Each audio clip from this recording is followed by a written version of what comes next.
December 7, 1941. The sky above Oahu glowed in the soft gold of early morning. The waters of Pearl Harbor were still, broken only by the slow ripples from small boats moving between the anchored giants of the U.S. Pacific Fleet. Aboard the USS Arizona, BB-39, sailors went about their Sunday routine, polishing brass, folding laundry, reading letters from home. The air smelled of salt and engine oil, carried gently across Battleship Row. Then without warning came the sound, a faint hum at first, distant, uncertain, growing quickly into a thunderous roar. Every head turned upward. Out of the rising sun came the silhouettes of aircraft in perfect formation, wings glinting. For a brief second, confusion hung over the harbor. Some thought it was an American exercise. Others froze, realizing too late what was descending upon them. The first explosions shattered the morning calm. Water erupted beside the battleships. The sky filled with smoke and fire. Gunners scrambled to their posts as alarms blared across the decks. Amid the chaos, the Arizona's crew braced themselves, unaware that directly ahead, a squadron of Japanese bombers had miscalculated their approach. Their attack, aimed for destruction, was about to fail. By 1941, the world was already at war. Across Europe, Nazi Germany had conquered vast territories, while in Asia, Imperial Japan was carving its own empire through fire and steel. The Japanese military had swept through Manchuria, China, and French Indochina, driven by an unrelenting need for resources, oil, rubber, and steel, the lifeblood of their war machine. But as Japan's expansion deepened, so did America's resistance. The United States, though not yet a combatant, had begun tightening its grip through economic measures. In the summer of 1941, Washington imposed a full oil embargo on Japan, a move that struck at the core of the empire's industrial and military ambitions. Overnight, Japan's fuel reserves became finite. Its leaders knew the clock was ticking. Unless they seized new sources of oil, their armies and navy would soon grind to a halt. Inside Tokyo's Imperial General Headquarters, plans were drawn in secret. If this story resonated with you, please subscribe to the channel, like it, spread the word, and tell us where you're watching from. The objective was bold, almost unthinkable, a preemptive strike to cripple the U.S. Pacific Fleet before it could challenge Japan's advance across the Pacific. Admiral Isoroku Yamamoto, the architect of the plan, understood the stakes. He knew the United States was an industrial giant, one that could not be defeated in a prolonged war. But he believed that a sudden, decisive blow might buy Japan the time it needed to secure its empire. The chosen target, Pearl Harbor, Hawaii, the beating heart of American naval power in the Pacific. Nestled amid the islands, Pearl Harbor was a fortress of steel and strategy. Battleships lined Battleship Row like monuments to American might. Arizona, West Virginia, Oklahoma, California, Tennessee, Maryland, Nevada, and Pennsylvania. Around them, destroyers, cruisers, and submarines dotted the harbor. Fuel depots, dry docks, and airfields completed the complex, a logistical jewel that projected power across the Pacific Ocean. But beneath its calm surface, Pearl Harbor carried a fatal flaw.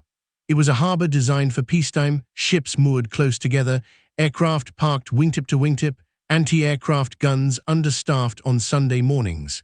It was a symbol of confidence and, as Japan saw it, an opportunity. In November 1941, the Japanese First Air Fleet, Kaido Butai, assembled in secret in the cold northern waters of the Kuril Islands. 6 aircraft carriers, Akagi, Kaga, Soryu, Hiryu, Shikaku, and Zuikaku, formed the most powerful striking force the world had ever seen. They carried 353 aircraft, including fighters, dive bombers, and torpedo planes. Accompanying them were battleships, cruisers, destroyers, and submarines. On November 26, the fleet sailed east under strict radio silence, vanishing into the Pacific. The journey was long and perilous. Only a handful of officers knew their true mission. Sailors were told they were heading to training exercises in the South Seas, but as they approached their final position north of Hawaii, sealed orders were opened, revealing their target and the date of attack, December 7. Each pilot studied detailed models of Pearl Harbor, memorizing ship positions, approach angles, and altitude patterns. The plan demanded precision. 2 waves of aircraft would strike in succession, the first to destroy airfields and battleships, the second to finish what the first began. Timing was everything. Surprise was their only weapon. At dawn on December 7, the carriers reached their launch point, 230 miles north of Rahu. The sea was calm, the winds favorable. Aboard each carrier, crews worked in near silence as aircraft were armed and fueled. Torpedoes were loaded, armor-piercing bombs fitted, engines warmed. Above the hum of machinery, only whispered words passed between men. At exactly 6:00 a.m., the first wave lifted off into the dim horizon, 183 aircraft rising one after another, forming dark shapes against the morning sky. They flew low over the ocean, guided by compass and training, unseen by American radar operators who mistook them for incoming U.S. planes from the mainland. As the Japanese formation neared Oahu, the pilots saw the island appear through thin clouds, mountains, valleys, and finally, the harbor itself glimmering in the morning light. Battleship Row lay motionless below, unaware of the approaching storm. They were minutes from unleashing one of the most infamous attacks in history. And yet, among them, several squadrons, those assigned to strike near the Arizona, were already facing unseen challenges that would change the course of their mission. The calm over Pearl Harbor was about to end. At 7:48 a.m., the first Japanese aircraft reached the island. Dive bombers and torpedo planes split into their attack formations, sweeping low across the coast. Their targets were clear: the airfields at Wheeler and Hickam, the battleships at Anchor, the naval yard, and the oil storage tanks beyond. From above, the harbor appeared peaceful, almost serene. Then came the signal flare, a burst of light over the lead formation, and the first wave dove in. Torpedoes dropped from aircraft screamed into the water, leaving silver trails as they raced toward their targets. Within seconds, explosions tore through the harbor. The battleships Oklahoma and West Virginia shuddered as torpedoes ripped through their hulls. Fireballs rose hundreds of feet into the air. Across the harbor, the Arizona's crew rushed to their battle stations. The ship's bugler sounded general quarters as anti-aircraft gunners swung their weapons skyward. The air was filled with the roar of engines, the crack of machine guns, and the screams of men caught off guard. The first wave of Japanese bombers targeted the airfields and the row of battleships, a coordinated strike meant to paralyze the fleet before it could respond. But amid the precision and chaos, not every attack went as planned. Some aircraft approached too high, others released their torpedoes too early. A few bombs failed to detonate upon impact. The tight formation flying, perfect in training, began to scatter under the fierce anti-aircraft fire now rising from the ships and shore batteries. At 8:00 a.m., a formation of etched Naval dive bombers lined up for their run over the Arizona and Nevada. Their leader, Lieutenant Commander Kakuichi Takahashi, signaled the attack. The planes banked into steep dives, sirens wailing as they dropped through the smoke, but something had gone wrong. The timing between squadrons had slipped. Anti-aircraft bursts from nearby ships filled the air. The Arizona's 5-inch guns and 50-caliber machine guns were already firing, joined by the Vestal moored beside her. The sky became a wall of steel and flame. Pilots were forced to pull out early, releasing bombs from unstable angles. Several missed completely, their explosions sending geysers of water skyward just yards from the hull. One bomb struck the harbor floor and failed to detonate. Another skipped across the water, losing momentum before sinking harmlessly. The Japanese formation broke apart, scattering under the growing defensive fire. From the deck of the Nevada, sailors cheered as one attacker spiraled into the sea trailing smoke. Others continued firing relentlessly, their tracers stitching the sky. The defenders didn't know it yet, but that failed strike spared several ships that morning, including parts of the harbor directly ahead of the Arizona, where bombs meant to destroy had fallen short. The first wave had delivered devastation, but cracks in its perfection were beginning to show. For all their precision and preparation, the Japanese pilots were now facing confusion, anti-aircraft fire, and unexpected resistance. Above the smoke and chaos, the second wave was already on its way. Its mission, to finish what the first wave began, would bring both fury and failure to the skis over the Arizona.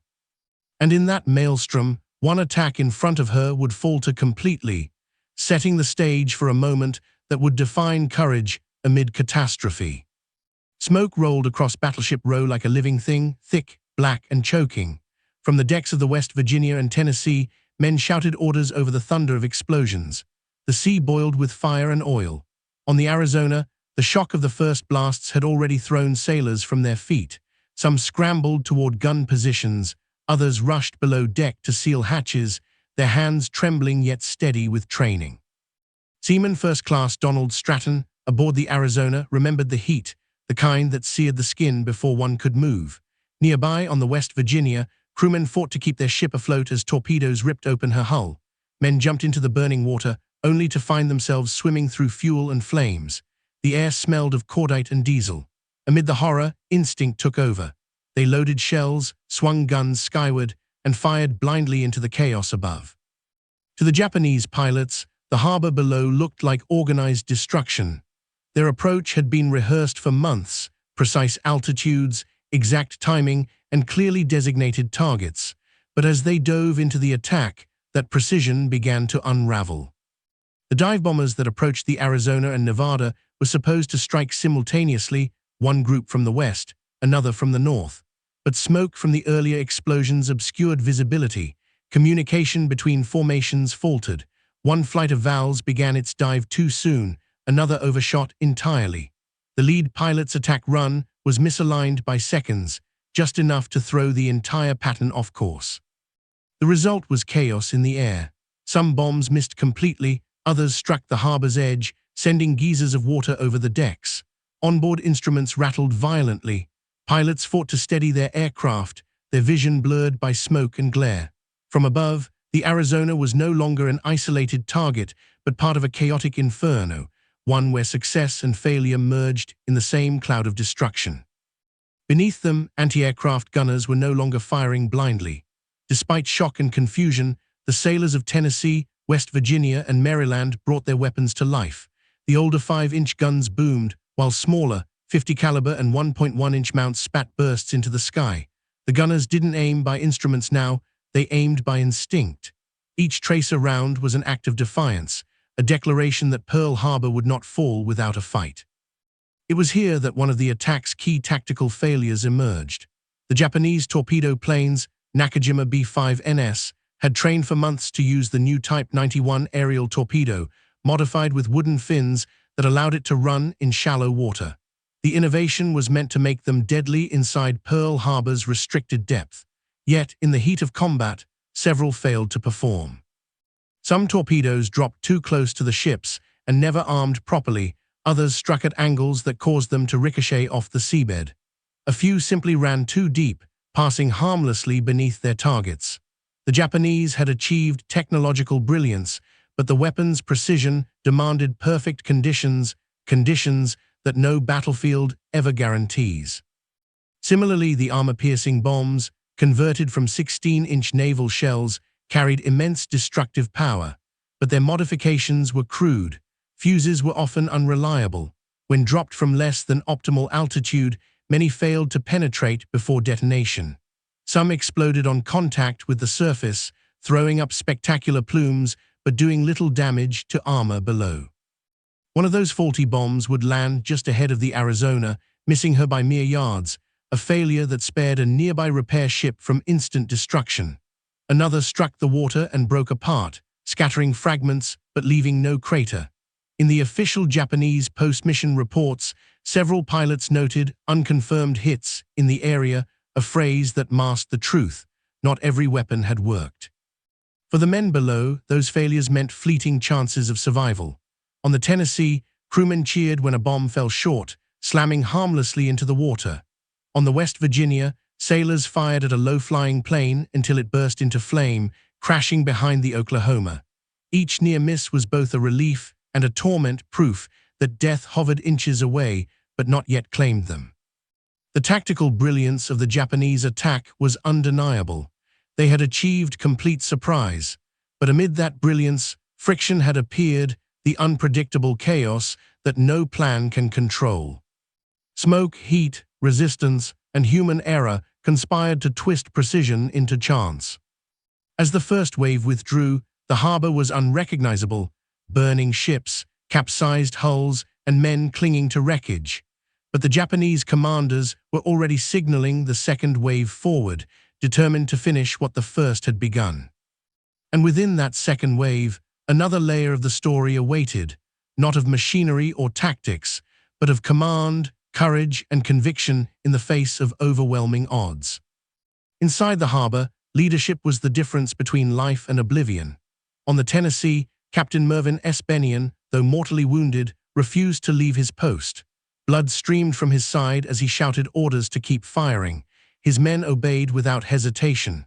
Nearby, on the Nevada, Captain Francis Scanland made the bold decision to get his ship moving, the only battleship to do so that morning. With smoke pouring from her decks, the Nevada began to edge forward under her own power, drawing enemy fire away from the others. On the Arizona, the officer's leadership was instinctive, almost primal. Lieutenant Commander Samuel Fuqua, blown from the deck by the blast of a near miss, rose to his feet and began directing rescue efforts amid flames and explosions. His calmness under fire would later earn him the Medal of Honor. Even as the ship burned, his voice cut through the chaos. "Get to the boats, help the wounded." Around him, men obeyed not from command, but from shared purpose. Sailors carried injured crewmates across decks littered with debris, ignoring shrapnel and fire. Others manned the guns until the heat drove them back. In those moments, leadership became something more than rank. It was endurance, the will to act when all seemed lost. The moral dimension of that morning is etched into every survivor's memory. Many gunners on the Arizona and nearby ships had never fired in combat before. Some were barely 18, yet they stood by their weapons until ammunition ran dry or fire consumed their stations. Machine gun crews operated until the metal of their mounts glowed red-hot. Even as explosions shook the harbor, they kept firing. One sailor on the Tennessee recalled his sergeant's final order: "Keep shooting, don't stop until they're gone." That command outlived him. The men fired until silence was the only thing left to fight. From the Japanese perspective, the second wave's approach was both triumphant and grim. The harbor below was engulfed in smoke. Navigation was nearly impossible. Pilots from Akagi and Kaga squadrons struggled to identify targets amid the haze. Communication over radios was breaking down. Several pilots, believing they were striking still intact ships, instead released bombs over already burning wrecks. One formation, tasked with finishing the area in front of the Arizona, suffered critical confusion. The lead plane, unable to see through smoke, misread its orientation and released too early. His wingmen followed instinctively, a chain reaction of misjudgment. Their bombs fell into the harbor water, detonating in massive plumes that rocked smaller vessels but caused minimal damage. It was the attack that failed, the strike that was meant to complete Arizona's destruction, but instead scattered harmlessly into the sea. Back aboard the U.S. ships, the defenders seized those moments. Anti-aircraft gunners intensified their fire. One Val was hit mid-dive, disintegrating in the air. Another limped away, trailing black smoke, before plunging into the water near Ford Island. The men cheered through tears, not in victory but defiance. In later Japanese debriefs, several pilots mentioned the confusion near the Arizona's position, too much smoke, too little visibility, and the rising fury of American defense. Commander Mitsuo Fuchida, who observed the attack from above, later admitted that some bombs fell wide of their marks. It was a rare understatement from a man who had led the most devastating air assault of the Pacific War. That failed strike, lost amid the greater inferno, became a quiet testament to the unpredictability of battle. Even amid overwhelming odds, the defenders had made their mark. Through courage, luck, and sheer resistance, they had forced mistakes upon an enemy that rarely made them. As the last planes of the second wave turned north toward their carriers, Pearl Harbor lay broken but not silenced. The smoke over the Arizona still rose, but beneath it, men still moved, still fought, still lived. And in those final moments of the attack, between destruction and defiance, history would find its turning point. The sky above Pearl Harbor was an inferno of noise and motion. Smoke columns twisted into the clouds, merging with the roar of engines, and the thunder of explosions. Every corner of the harbor was alive with fire, metal, and the defiance of men refusing to yield. At 8:15 a.m., the second wave of Japanese aircraft reached Battleship Row. Among them flew a formation of WWII Naval dive bombers tasked with finishing what the first wave had begun, the destruction of the Arizona and the crippled ships around her. Their leader scanned through the smoke, searching for the unmistakable outline of the great battleship below. The harbor was now a hellish mosaic of flame and wreckage. The dive bombers tightened formation, engines howling as they climbed into the sunlight before tipping over into their attack run. Sirens wailed as they plunged through smoke. Below them, the defenders, exhausted, blackened, bloodied, waited.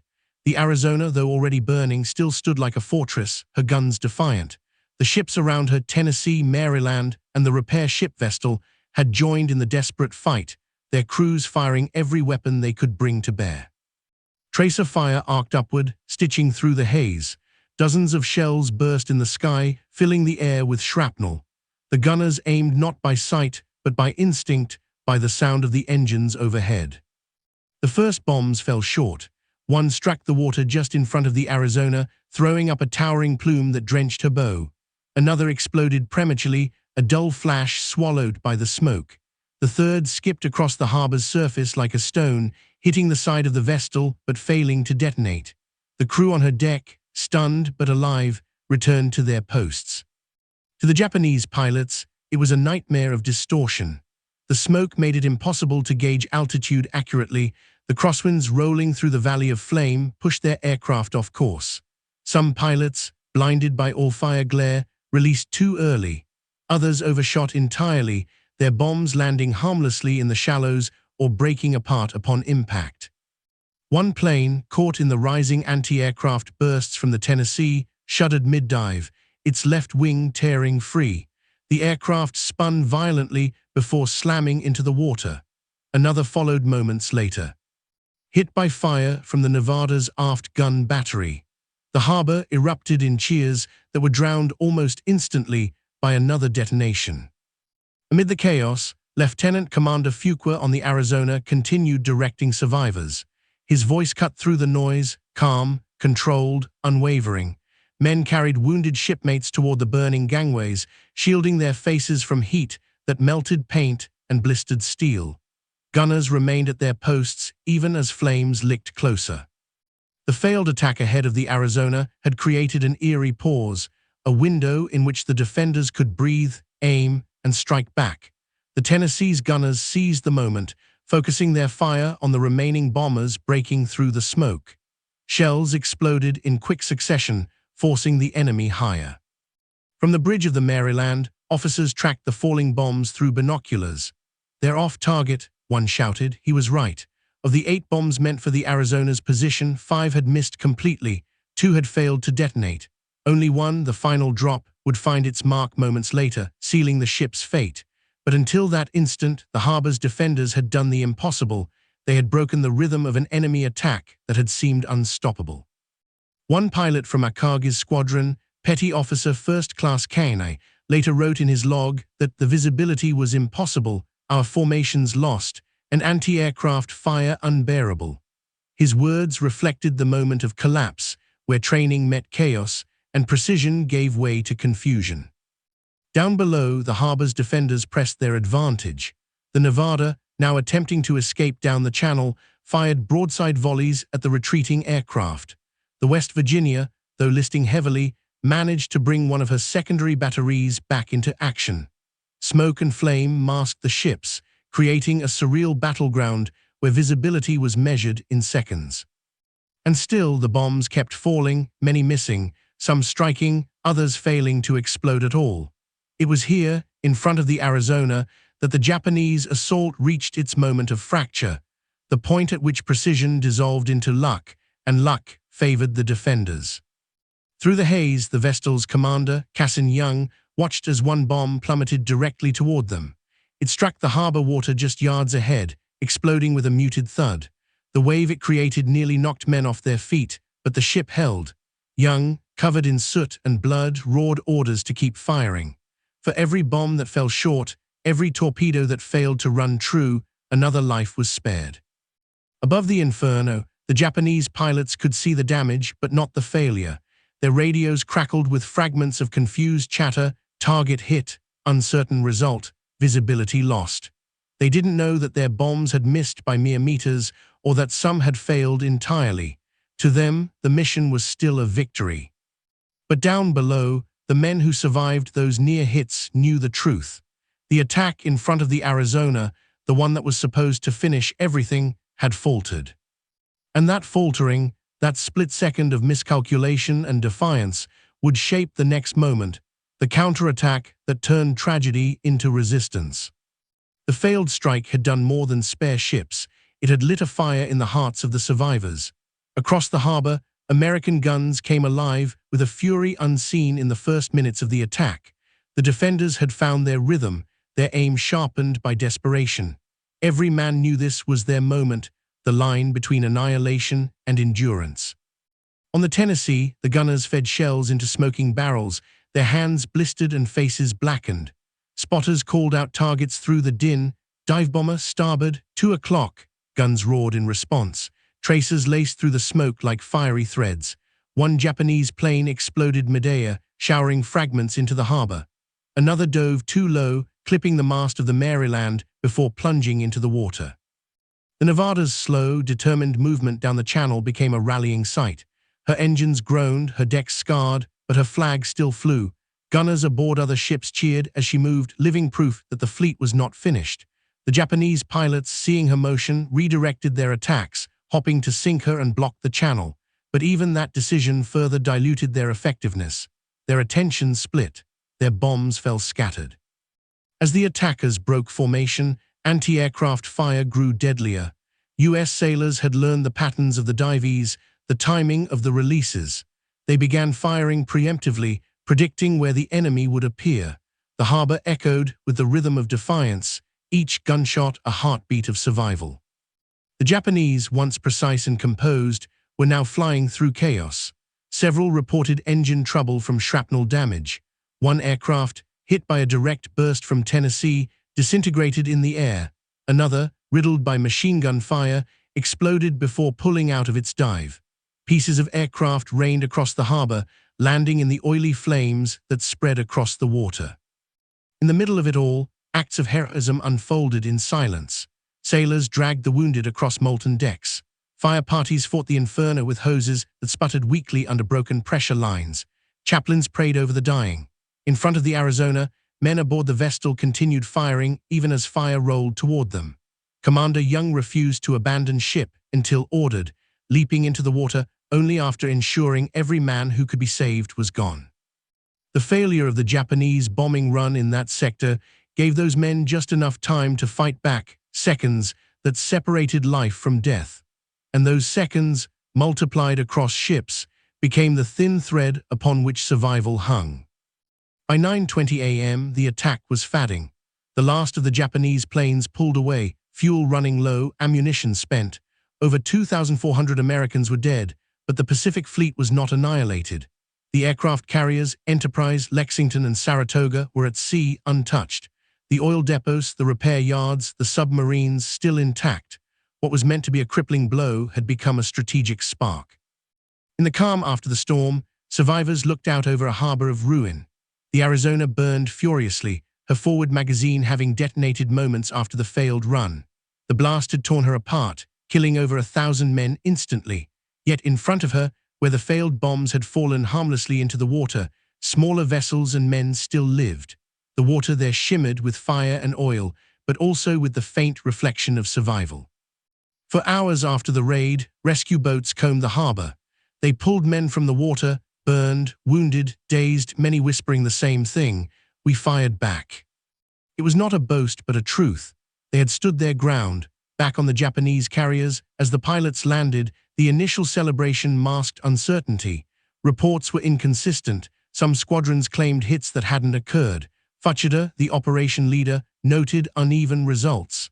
He didn't yet know that one of the planned final strikes, the attack before the Arizona, had failed entirely. In that failure lay the heart of the story, not victory, but endurance. Amid total surprise, the defenders had created resistance from chaos. And from that resistance, a nation's resolve began to rise. The smoke still hung heavy over Pearl Harbor, but in its shadow, something unbreakable had been born, a will to fight back, forged from fire and defiance. The morning after Pearl Harbor dawned under a pall of grey smoke. The sea was calm again, but the stillness carried a weight that no one could mistake. Where once the proud battleships of the Pacific Fleet had stood, the harbor was now a graveyard of steel and silence. Flames still licked from the twisted hulls of the Arizona and West Virginia, their blackened decks half submerged in oily water that shimmered under the rising sun. The stench of fuel, burned paint, and death hung in the humid Hawaiian air.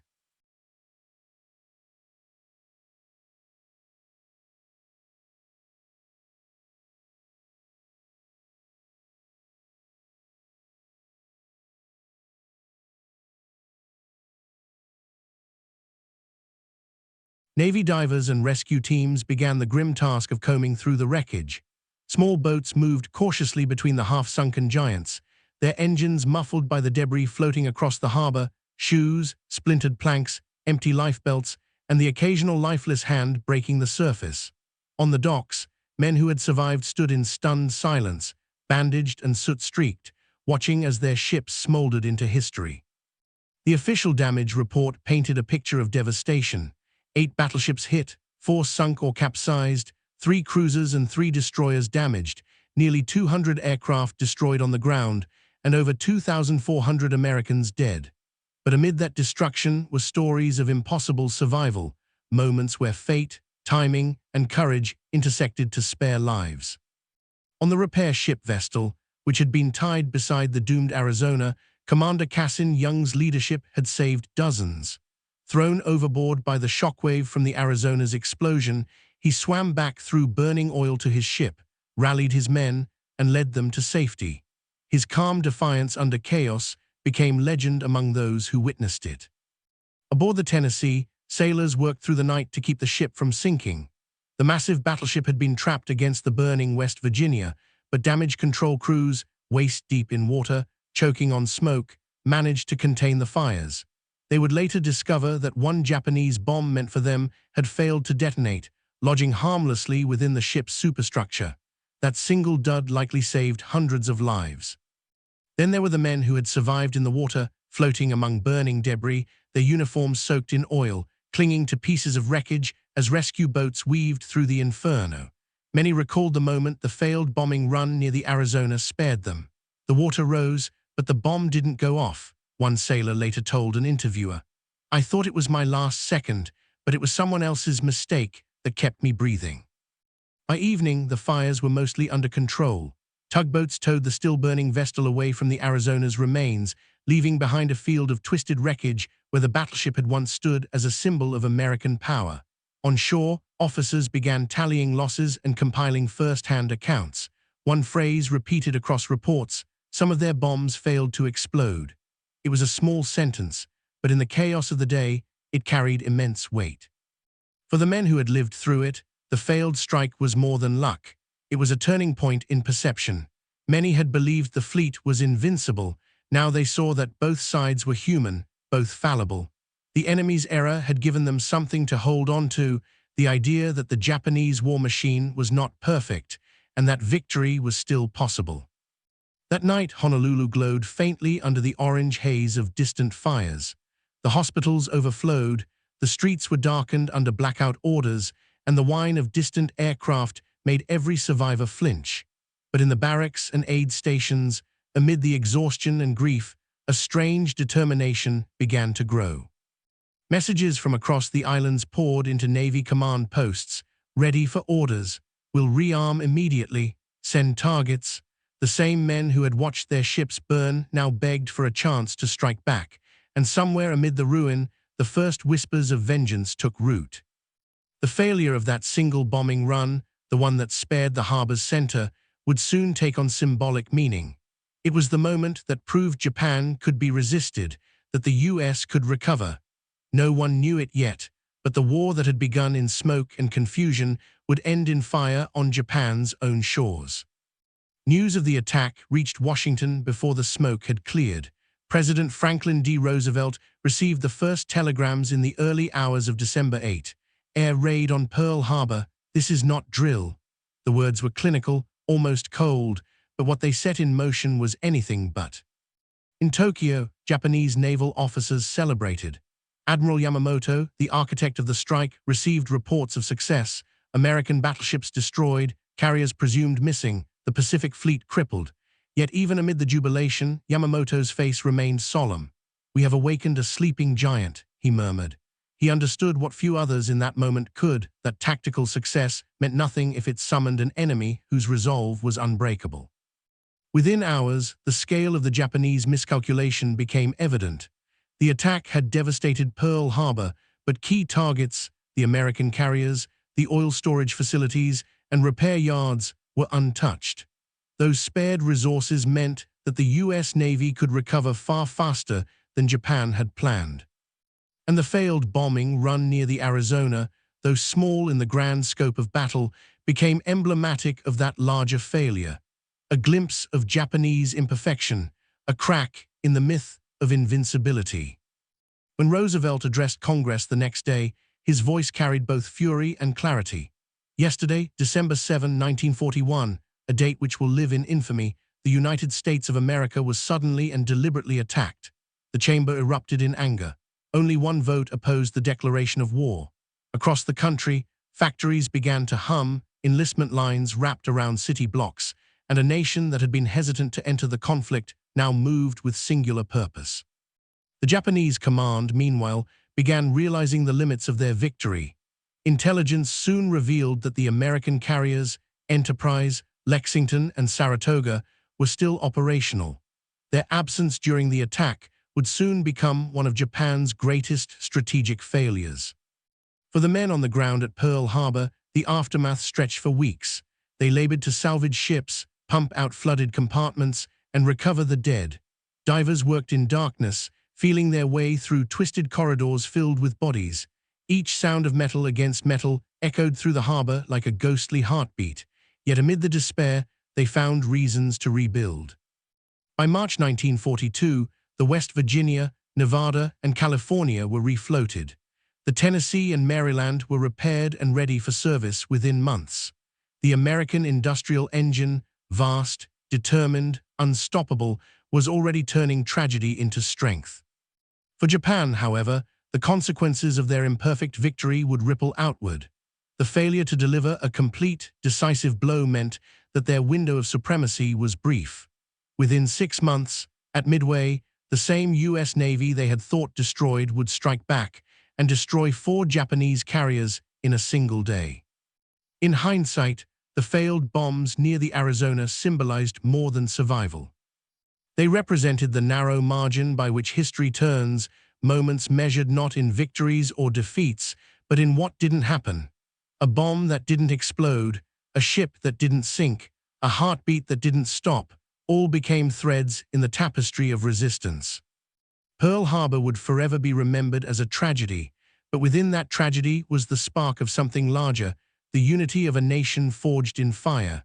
For those who stood on the decks that morning, covered in soot and loss, survival became purpose. They had seen the might of an empire, and yet they still stood. As the sun set on December 8, flags across America were lowered to half-mast. Yet even in mourning there was resolve. The Pacific lay ahead, vast, unforgiving, and waiting.